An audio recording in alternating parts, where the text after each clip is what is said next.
నాలాంటి వాళ్ళు అయ్యగాళ్ళంటి వాళ్ళు ప్రశ్నలు వేస్తే సమాధానం దొరకదు. సరే, మనము కొద్ది సమయము, నేను మరలా చెప్తున్నాను, ఇది 2 పాఠాల సమయము. కానీ ఒకటి పాఠము, ఒక భాగము లేక హాఫ్ భాగము సమయాన్ని బట్టి నేను మీ ముందు ఉంచుతాను. ముఖ్యంగా కొందరికి ప్రశ్నలు వేస్తాను. ఇన్నాళ్ళు విన్న వాక్యాలే పరిశుద్ధాత్ముడు బయలుపరిచి మీ మైండ్లో అల్లరినిచ్చి పక్కకి రండి. ఇక ఆసక్తిగా నన్ను చూడండి. హల్లెలూయా. చూసారా, ఇంకా హల్లెలూయా నోటి పెగట్లా. హల్లెలూయా. ఇంకా గట్టిగా. మీ ఊరోళ్ళు బాగానే ఉండరు, మా ఊరోళ్ళు వెనక పెంచేవాళ్ళు. గట్టిగా చెప్పండి అంతా. అందరు చెబుతారు కదా. చూద్దాం. మీరంతా ఎరిగిన వాక్యమే పంచుకుందాం. ఎక్కువ తీసుకోను. నేను వేసే ప్రశ్నలు ఇక్కడున్నోళ్ళు మరి మీరు కూడా విన్నారుగా, కాబట్టి నేను అడిగిన దానికి మీరు చెప్పాల్సిందే, సందేహం లేదు. అప్పుడే అందరూ ఉత్సాహం అవుతాం. సరేనా? మీరు ఎరిగిన వాక్యమే నేను మీ ముందు ఉంచుతున్నాను. లూకా సువార్త 15వ అధ్యాయము చదవాలి, కానీ కొంతే చదవండి సమయాన్ని బట్టి. 11వ వచనము నుంచి కొన్ని మాటలు ధ్యానించండి. ఒక మనుష్యునికి ఎంతమంది కొడుకులు? ఎంతమంది అమ్మా? ఇది మాత్రం మాకు తెలీదా? మా పాస్టర్ గారు వాళ్ళు ఎన్ని చెప్పారు. ఇది నేనే క్లుప్తపరిచి అప్పుడు ప్రశ్న వేస్తా. ఒక మనుష్యునికి 2 కుమారులు ఉన్నారని తెలియగలవాళ్ళు పారిపోతున్నారు. సమాధానం చెప్పాలంటే వెనక్కి తిరిగి చూడకూడదా? సూటిగానే ఉన్నాం. హల్లెలూయా. ఒక మనుష్యునికి 2 కుమారులు ఉన్నారని, పెద్ద కుమారుడు తండ్రి మాటలను అనుగుణముగా నడిచేవాడని, విశ్వాసము కాపుదలలో భద్రపరచబడి తండ్రికి ఇష్టునిగా ఉన్నాడు. అవునంటారా? ఇది మా అందరికి, మాకు ఈ ఉపమానం తెలియదంటారా? యేసయ్య 70 ఉపమానాలు చెప్పాడు.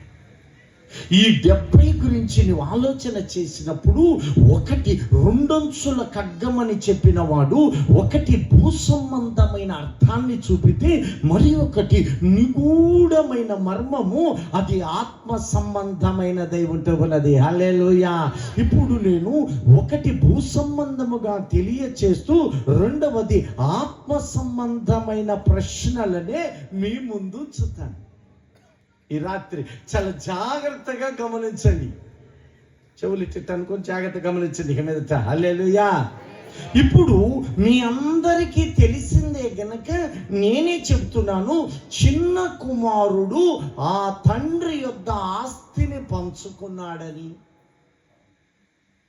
ఆ తరువాత పంచుకున్న తరువాత అతడు దూరదేశానికి వెళ్ళి ఆస్తిని దుర్వ్యాపారమునకు ఖర్చు పెట్టి చివరకు పందులు మేయు పొట్టుకై ఆతృత పడ్డాడని, ఆ తరువాత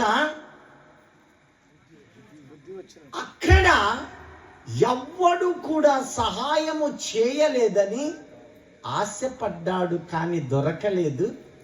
చివరకు బుద్ధి వచ్చిన తరువాత, నా తండ్రి ఇంట ఎందరో పనివాళ్ళు ఉన్నారు కదా, నేను తిరిగి వెళతాను, నా తండ్రి ఇంట కూలివానిగానైనను నేను అడుగుతాననుకొని వెళ్ళాడని. ఇవన్నీ మీకు తెలిసిందే.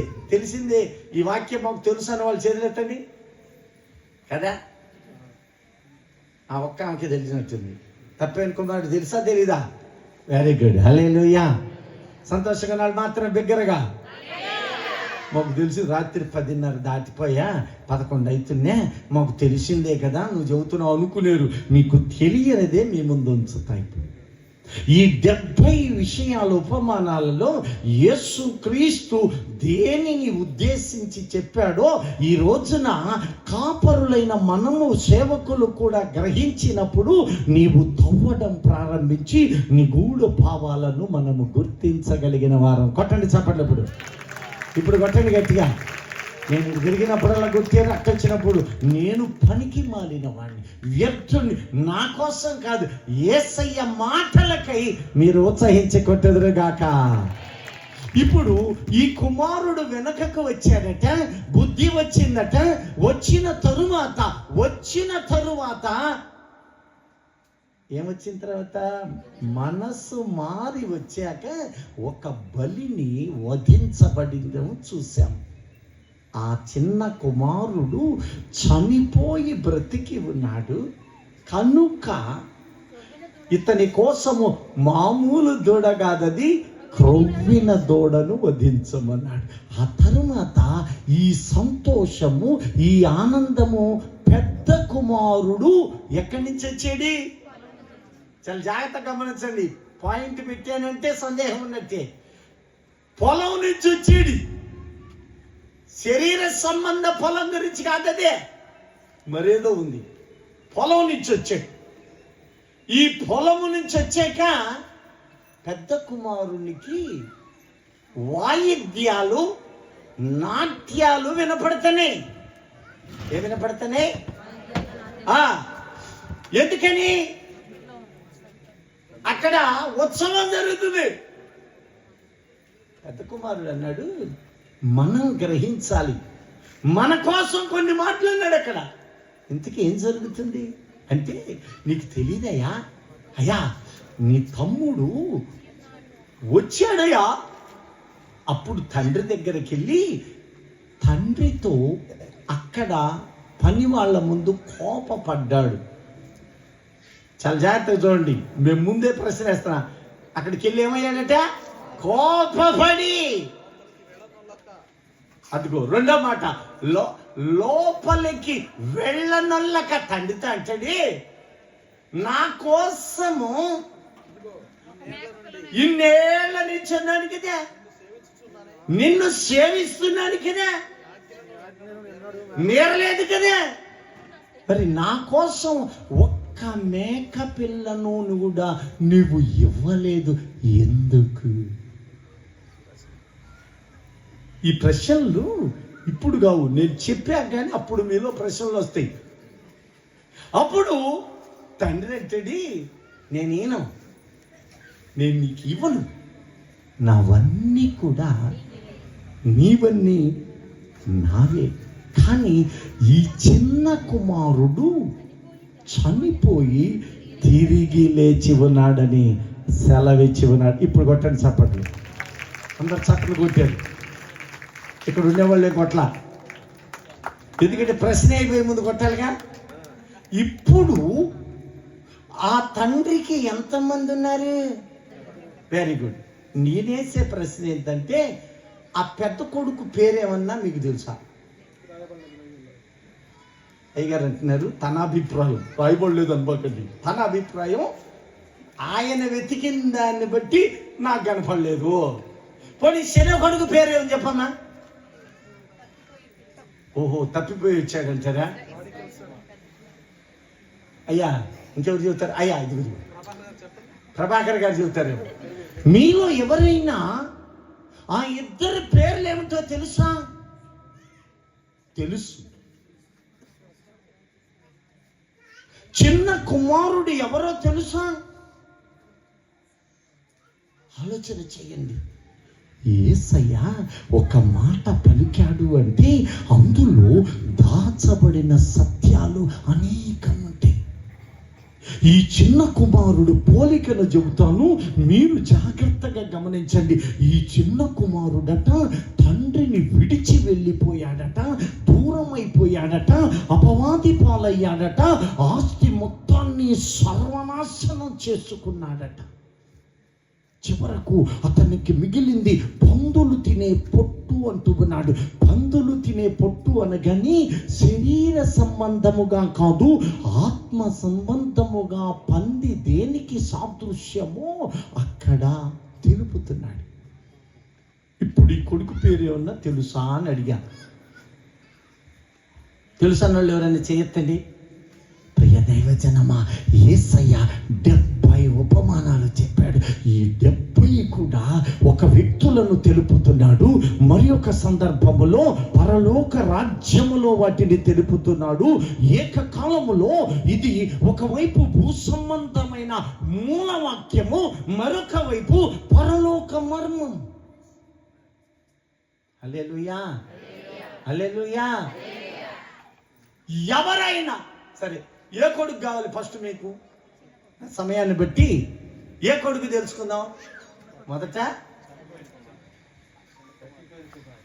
ఇక్కడ పెద్ద కొడుకే ఉన్నాడు డయాస్ మీద, చిన్న కొడుకు అక్కడ ఉన్నాడు కాబట్టి పెద్ద కొడుకు తెలుసుకుందాం ఫస్ట్. ఈ పెద్ద కొడుకు ఎవరో తెలుసా? యేసయ్య. తనను గురించే చెబుతున్నాడు. తండ్రికి 2 కుమారులు ఉన్నారు. ఆ 2 ఎవరు అంటే, మొట్టమొదట జ్యేష్ఠుడు, ప్రధానుడు, ఈ లోకమునకు తన ప్రాణమును అర్పించిన నజరేయుడైన యేసుక్రీస్తు ఉన్నాడు. దేవునికి స్తోత్రం.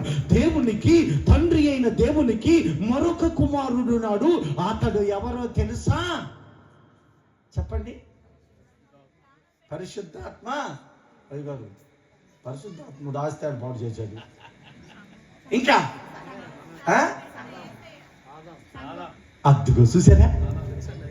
2వ కుమారుడు.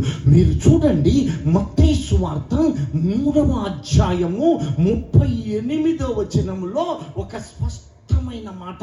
యేసయ్య లేని ఉపమానాలు చెప్పలేదు, కల్పించిన మాటలు చెప్పలేదు, ఊహించిన మాటలు చెప్పలేదు, ఉదాహరణలు, సోపానాలు చెప్పలేదు.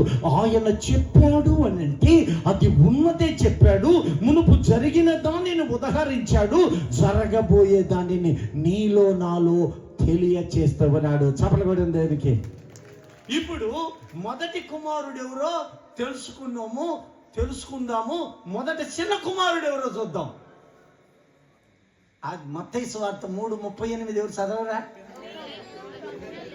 అయ్యా, లూకా, క్షమించండి, లూకా 3:38. ఎనోషు షేతుకు, ఆదాము దేవునికి కుమారుడు. సంతోషంగా దేవునికి స్తోత్రం. ఇప్పుడు 2 కొడుకులు ఉన్నారట. వీళ్ళిద్దరిలో చిన్నవానికి కొన్ని పంపకాలు చేశాడు, పెద్ద ఆయనకు కొన్ని పంపకాలు చేశాడు. ఒక తండ్రి ఉన్నాడు. ఇక్కడ ఒక తండ్రికి 2 కుమారులు అంటూ ఉన్నాడు. ఆ తండ్రి భూమి మీదగా నీవు నేను చూస్తున్నాము, కానీ యేసుక్రీస్తు పరమందు ఒక తండ్రిని చూపుతున్నాడు. ఆయన నీకు నాకు తండ్రి అంటూ ఉన్నాడు. ఆ తండ్రికి నేను జ్యేష్ఠుడని అంటూ ఉన్నాడు. ఇప్పుడు చూద్దాము ఒక్కసారి మత్తయి సువార్త 3వ అధ్యాయము 15-16 వచనాల కొద్దాం. చూద్దాం ఇప్పుడు పరిశీలన. మైక్ నోట్లేదా? అక్కడ మైక్ ఉంటే మైకులో చదవండి తల్లి.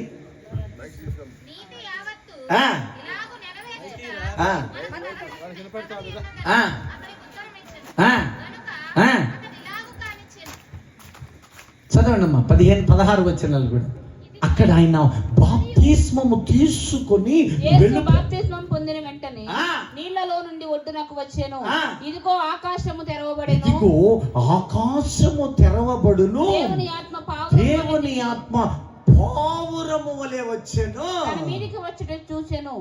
మరియు ఇదిగో ఈయన నా ప్రియ కుమారుడు, ఈయన నా ప్రియ కుమారుడు. ఇందాక చదివాము, ఆదాము దేవుని కుమారుడు, అతడు భూ సంబంధమైన కుమారుడు. ఇక మొదటి కుమారుడు యేసుక్రీస్తు, ఈయన నా ప్రియమైన కుమారుడు. మొదటి ఆదాము, 2వ ఆదాము అన్నది అందుకని. దేవునికి స్తోత్రం. ఇప్పుడు పరమ తండ్రికి ఎంతమందిని చూపుతున్నాడు? కుమారులే. నువ్వు నేను అంత కుమారులమే. తర్వాత ఇప్పుడు రోమా చాలా రిఫరెన్స్లు ఉన్నాయి, క్లుప్తంగా దిద్దాం. అసలైన టాపిక్ రాబోయే ముందు క్లుప్తంగా చూద్దాం. రోమా 8:29 చూడండి. ఎందుకనగా తన కుమారుడు అనేక సహోదరులలో జ్యేష్ఠుడగు. ఇప్పుడు పెద్ద కొడుకు ఎవరు? నేను ప్రభాకర్ గారిని అడిగా, చూసారా ఆ సహోదరుని బట్టి చెప్పలే కొట్టండి. ఇప్పుడా మీరు చెప్పలేకపోయింది కదా, నేను కొట్టించా. హల్లెలూయా. నేను 30 ఆ కుటుంబ సభ్యుడినే,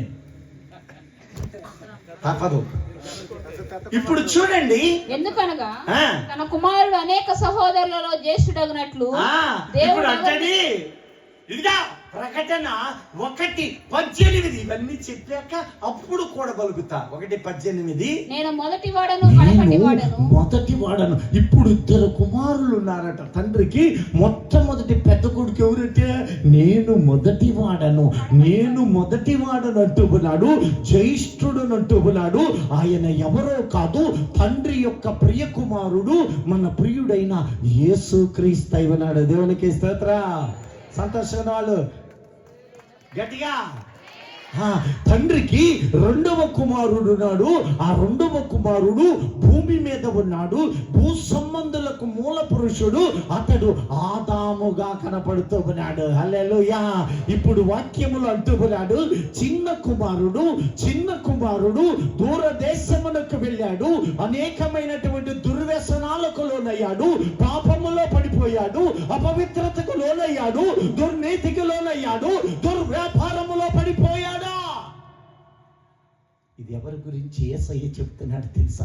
నా తమ్ముడు. ఎందుకంటే నీకు నాకు జ్యేష్ఠుడు మన ప్రియుడైన యేసుక్రీస్తు అయి ఉన్నాడు. హల్లెలూయా. ఇప్పుడు 1వ కొరింథీ చూడండి. ఇప్పుడు అంటాడు, ఫస్ట్ యోహాను చూడండి. యోహాను 1 తీయండి, 8:23. 1 కొరింథీ 15:45 నుంచి చూడండి. 1 కావున యేసు మీరు మనుష్య కుమారుని పైకెత్తినప్పుడు నేనే ఆయననియు నా అంతట నేనే ఏమీ చేయక తండ్రి నాకు నేర్పినట్టు ఈ సంగతులు మాట్లాడుచున్నానని మీరు గ్రహించేదరు. నన్ను పంపిన వాడు నాకు తోడై ఉన్నాడు. ఆయనకి ఇష్టమైన కార్యము నేను ఎల్లప్పుడూ. నేను 8:23లో నేను పైనున్నానే, మీరు కిందవారా, పైనుండి వాడను. ఇప్పుడు అర్థమైందా? ఆదాము సంతానము మొట్టమొదటి కుమారుడు జ్యేష్ఠుడు యేసుక్రీస్తు. 2వ కుమారుడు ఎవరిప్పుడు? భూ సంబంధి ఆదాము. అదిగా భూమి మీద మొదటి ఎవరు? జీవించు ప్రాణి. కడపటి ఆదాము జీవింపచేయు ఆత్మ. ఇక్కడ వరకు అర్థమైందని వాళ్ళు దేవునికి స్తోత్రం. మరొకసారి హల్లెలూయా. యేసయ్య ఏదైనా ఒక మాట అన్నాడంటే ఒక ఊరు కానీ, ఒక వ్యక్తిని కానీ, ఒక ప్రాంతాన్ని కానీ, ఒక మనిషిని కానీ, ఒక స్థలాన్ని కానీ ఏదైనా అన్నాడు అంటే అది భూ సంబంధమైన సత్యము ఒకటి ఉంటే పరలోక మర్మము మరి ఒకటి ఉంటూ ఉన్నది. హల్లెలూయా. యేసయ్య ఇప్పటి వరకు మీరు నేను గ్రహించి ఉండవచ్చు ఏమిటంటే, ఒక తండ్రికి 2 కుమారులు ఉన్నారు. పెద్దవాడు మంచివాడు, 2వ వాడు చెడు పని చేసుకున్నాడు, పడిపోయాడు. ఇదిగో దుర్వ్యాపారం అని మానవ సంబంధమైన ఆ తండ్రి కుమారులను అడుగుతున్నారు, కనుక్కుంటున్నారు, చర్చించుకుంటున్నారు, ఊహిస్తున్నారు. కానీ అసలైన సత్యం ఏమిటో తెలుసా? అసలైన సత్యము ఆ 2 కుమారులు ఎవరో కాదు, జ్యేష్ఠుడేమో యేసుక్రీస్తుని చూపుతున్నాడు. నేను జ్యేష్ఠుడను, నేను మొదటి వాడను, నేను పైనున్న వాడను అంటున్నాడు. ఈ కనిష్ఠుడు ఎవరో తెలుసా? భూమి మీద ఉన్నవాడు. అతడు భూ సంబంధులకు మూలమైన వాడు.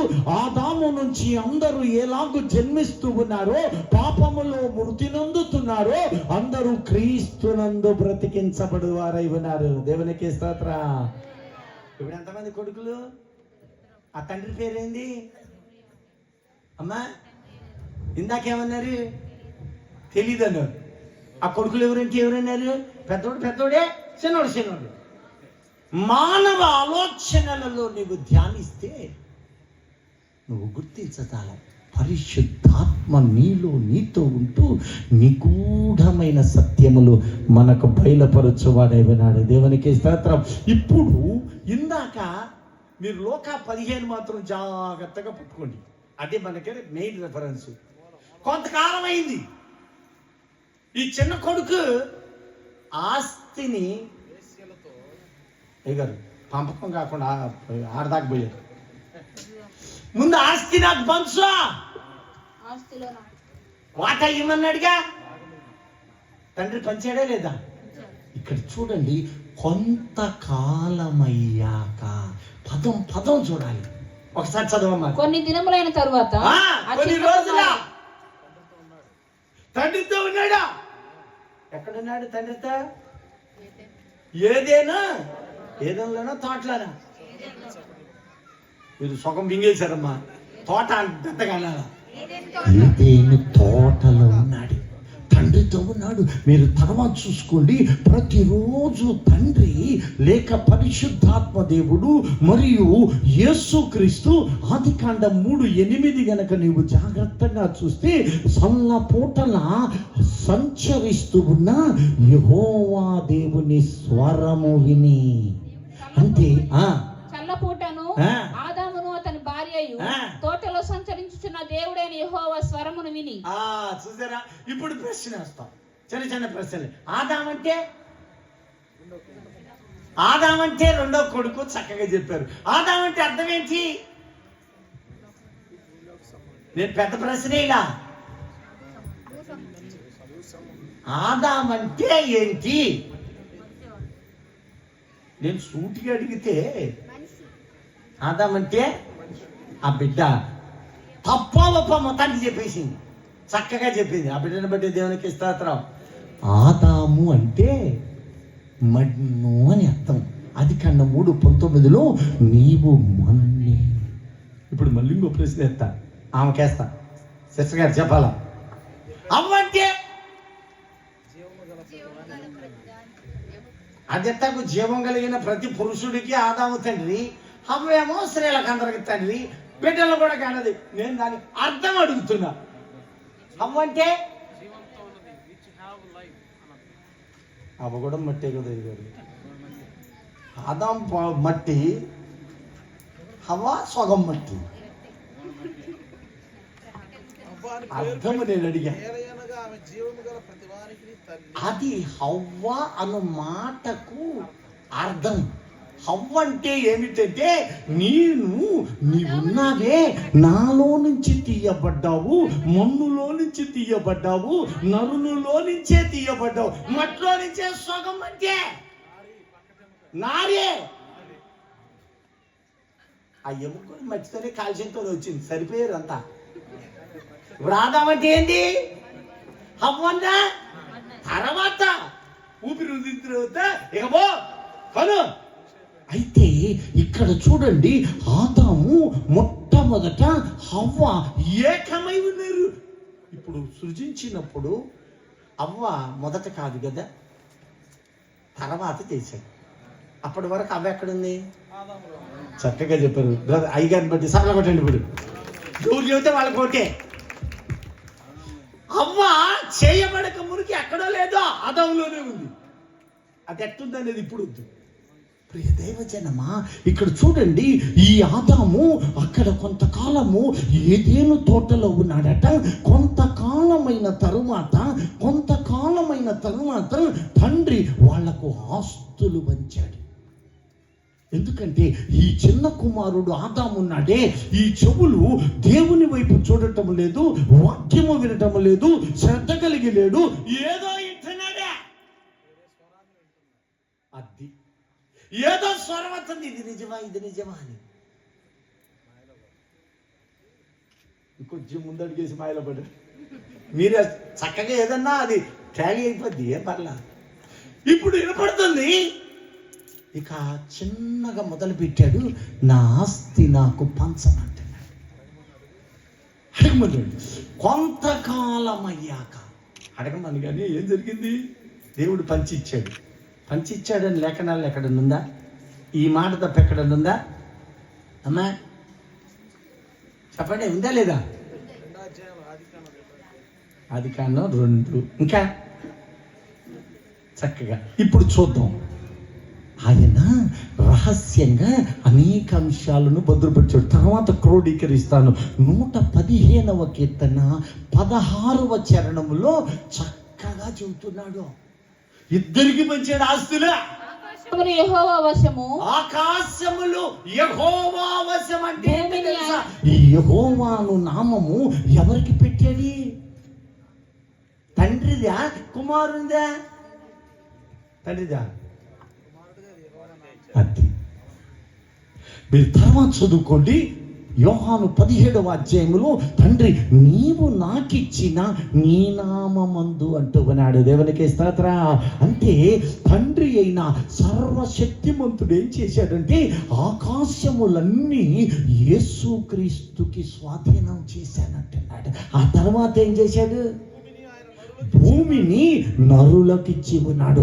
ఆదామును పిలిచి, ఆదామా నీవు ఏలమని ప్రకటిస్తూ ఉన్నాడు. ఆదికాండము 1వ అధ్యాయము 26 నుంచి 28వ వచనములో ఇదే స్పష్టముగా తెలియచేస్తూ ఉన్నాడు. దేవునికి స్తోత్ర. చూడండి ఒకసారి. దేవుడు మన స్వరూపమందు మన పోలిక చొప్పున నరులను చేయుదము. వారు సముద్రపు చేపలను, ఆకాశ పక్షులను, పశువులను, సమస్త భూమిని, భూమి మీద ప్రాకు ప్రతి జంతువును ఏలుదురుగాకనియు పలికెను. ఇప్పుడు చిన్న కొడుకేమో ఏమిచ్చాడే గారు? చిన్న కొడుకి భూగోళం ఇచ్చాడే. భూమి అంటే ఈ కనపడే ఊళ్ళు అనుకునేరు. గోళం మీకు తెలుసా? పాతాళ లోకములో, పాతాళం అంటే ఎన్ని ప్రాంతాల నిలయమో తెలుసా? 7 ప్రాంతాల నిలయం. ఆకాశ మండలాలు 7 ఆకాశ మండలాలు. జలమండలము, వాయుమండలము, మేఘమండలము, అలాగే శూన్యమండలము, భూమండలము, ఆకాశ మండలము, తేజోమండలం. ఇలా 7 మండలాల నిలయము. 7వది తేజోమండలం. అలాగే భూలోకం అన్నప్పుడు ఒక గ్రామము, ఒక దేశమో కాదు, అనేక దేశాల నిలయము. ఆకాశ పక్షులను, భూమి మీదను భూమి కిందను అనేక నివాసాలు, జనములు, పక్షులు, అనేకమైన వాటికి నిలయం. వీటన్నిటినీ కూడా వశపరుచుకొని ఏలమని చెప్పి ఉన్నాడు. అంటే ఈ అధికారము ఆదాముకిచ్చాడు. ఆకాశములు యెహోవాకిచ్చాడు. భూమిని, భూమి మీద సమస్తమును ఎవరికిచ్చాడు? ఇప్పుడు చిన్న కొడుకిచ్చాడు. చక్కగా చెప్పారు. ఏ కొడుకిచ్చాడు? ఇదే చెబుతున్నాడే. మీరు అంటున్నారు ఆ కొడుకు నాకు తెలియదయ్యా పాయ మొత్తం ఒక్కడనేసిందంటారా? ఎందుకు ఆ మాట? ఆ మధ్య అవగాది. మీరు నేనే. తండ్రికి 2 కుమారులు అనగానే మానవ తలంపులలో సహజంగా ఒక తండ్రి ఎవరు ఉన్నారంటే ఆయనకి 2 కొడుకులు అంటారు. ఇది భూ సంబంధమైన తలంపు. కానీ ఆత్మ సంబంధముగా అసలైన ఒక తండ్రి ఉన్నాడు. సర్వశక్తిమంతుడైన తండ్రి ఉన్నాడు. ఆ తండ్రికి 2 కుమారులు ఉన్నారు. 2లో మొదటివాడు ఆయన జ్యేష్ఠుడైన కొడుకు. ఆ జ్యేష్ఠుడు మరెవరో కాదు, నేనే మొదటి వాడను, నేనే సర్వాధికారిని, నేను జ్యేష్ఠుడనని యేసయ్యే తనంతట తాను ప్రకటిస్తూ ఉన్నాడు. దేవునికి స్తోత్ర. ఇక మరి 2వ కుమారుడు ఎవరయ్యా అంటే, ఇదిగో భూ సంబంధమైన కుమారుడు. ఇదిగో మొదట భూమి మీద కనుక భూమి మీద ఒక కుమారుడు ఇచ్చాడు. ఆ కుమారుడికి ఇవ్వటమే కాదు, అతనికి ఆదామని పేరు పెట్టాడు. అతను భూ సంబంధి అంటున్నాడు. అతను మట్టి అయి ఉన్నాడు. ఆ మట్టిలో పుట్టిన నీవు నేను అందరము కూడా ఆయనకు వారసులుగా కనపడుతూ ఉన్నాము. మీకు సంతోషంగా లేదు? పిట్టకథల హాస్యాలు, జోకులు మీకు ఆనందంగా ఉందా? లేదుగా. అందుకే మళ్ళీ అయ్యగారు వార్తలు పెట్టగానే మళ్ళీ వచ్చా. హల్లెలూయా, గట్టిగా చెప్పండి. అయ్యగారు గది పెట్టింది. అయ్యగారు ఒక గంట తీసుకొని అన్నారు కానీ పెద్దయ్య గారు ఫీల్ అవుతారు, మళ్ళీ అరగంట కదా టైం చూసుకుంటారు, ఎందుకు వచ్చిన బాధ. మిగతా ఈ అయ్యగారులు అడగండి, ఈ లోతైన సత్యము యొక్క నెక్స్ట్ సెషన్స్ ఏంటో వాళ్ళని అడిగి తెలుసుకోండి, ఏం పర్వాలేదు, పరిశుద్ధాత్ముడు బయలుపరచగాక. దేవునికి స్తోత్రం. ఇప్పుడు ఈ చిన్న కుమారుడు ఒకవైపు ఉన్నాడు, పెద్ద కుమారుడు ఒకవైపు ఉన్నాడు. వీళ్ళిద్దరూ ఎవరంటే నా తండ్రికి కుమారుడు. మీరు జాగ్రత్తగా ఆలోచన చేయండి. ఒక రోజున లూకా 10:30-35లో ఒక మనుష్యుడు యెరూషలేము నుండి యెరికోకి దిగి వెళుతూ ఉన్నాడని ఒక ఉపమానము చెప్పి దొంగల చేతికి చిక్కాడని. మరునాడు అతడు 2 దేనారములు తీసి, అది ఇప్పుడు అది వద్దులే, 30-35. ఇక్కడ కూడా యెరూషలేము నుండి దిగిపోతున్న కుమారుడు ఎవరో తెలుసా? దిగి వెళ్ళొచ్చా దొంగల పాలయ్యాడా? ఆ కొడుకు పేరేంది ఎవరని చెప్తారా? ఆదామా. సరిపోయింది. ఎవరైనా చూడండి, యెరూషలేము ఆయన సింహాసనము, యెరూషలేము ఆయన పాదపీఠము, యెరూషలేము రాజ నగరము, యెరూషలేము ఆయన సన్నిధి, మహిమతో నింపబడిన అనుభవానికి అది గుర్తు. దేవుని పట్టణము అంటే నీవు దేవుని సన్నిధిలో ఉన్నావు, ప్రార్థనలో ఉన్నావు, విశ్వాసములో ఉన్నావు. నీవు దిగిపోకూడదు. ఏ అపవిత్రత వలన కానీ, ఏ పాపము వలన కానీ, ఏ బలహీనత వలన నీవు దిగిపోతూ ఉంటే ఈ శపించబడిన యెరికో అనుభవానికి వెళతావు. జాగ్రత్త అని దేవుడు హెచ్చరిస్తున్నాడు. ఆ తరువాత అతడు దిగిపోయి ఉన్నాడు. లోక సంబంధమైన తలంపులకు లొగ్గాడు, పాపపు ఆలోచనకు లొగ్గాడు. ఆ ఘట సర్పము, ఆ ఆది సర్పము మాయకు చిక్కాడు, అపవాది మాయకు చిక్కాడు. అతని వస్త్రములు మొదట మహిమా వస్త్రము ఆదాము ఆ రోజు కోల్పోయి పాపపు వస్త్రములోనికి జారాడని ఆదామును గురించి ప్రభు ఈ ఉపమానమును తెలుపుతూ ఉన్నాడు. చప్పలు కొట్టండి, సంతోషంగా వాళ్ళు చప్పలు కొట్టండి. హల్లెలూయా, హల్లెలూయా. ప్రియ దైవజనమా, ఇప్పుడు అంటున్నాడు, 2 కొడుకుల్లో ఒకడు అయ్యా పర్లేదు, మిగతాది దయచేసి రై గారుని అడగండి. సమయం 11 అయిపోయింది. మీ అందరికీ ప్రత్యేక వందనాలు తెలుపుతూ ముగిస్తూ ఉన్నాను. God bless you all. Thank you. Hallelujah, స్తోత్రం. మన మధ్యలో ఉన్న సీనియర్ ఎవాంజలిస్ట్ జలజ పాస్టర్ వచ్చి మీకు ప్రార్థన చేస్తారు. మరి మీ అందరికీ ప్రేమ ఏర్పాటు చేయడం జరిగింది. బఫే సిస్టమ్ 2 స్టాల్ వేస్తారు. చక్కగా కూర్చొని భోజనం చేసే విధంగా కోరుతూ ఉన్నాం. మరి ముగింపు రాజు ఓట్ ఆఫ్ థ్యాంక్స్ తెలియజేస్తాను. ప్రార్థన చేసుకుందాం. అందరూ కూడా తల వంచండి, ప్రార్థనలో ఏకీభవించండి. దైవదాసుల కొరకు, బర్నబాసయ్య గారి కొరకు, అలాగే జీవనయ్య గారి కొరకు ప్రార్థన చేయండి. స్థానిక సంఘ కాపరి కుటుంబం కొరకు, సేవా పరిచర్య కొరకు ప్రార్థించండి. వెలది సంఘము కొరకు ప్రార్థించండి. పిలువబడిన దైవదాసుల కుటుంబాల కొరకు ప్రార్థించండి. ప్రార్థించడము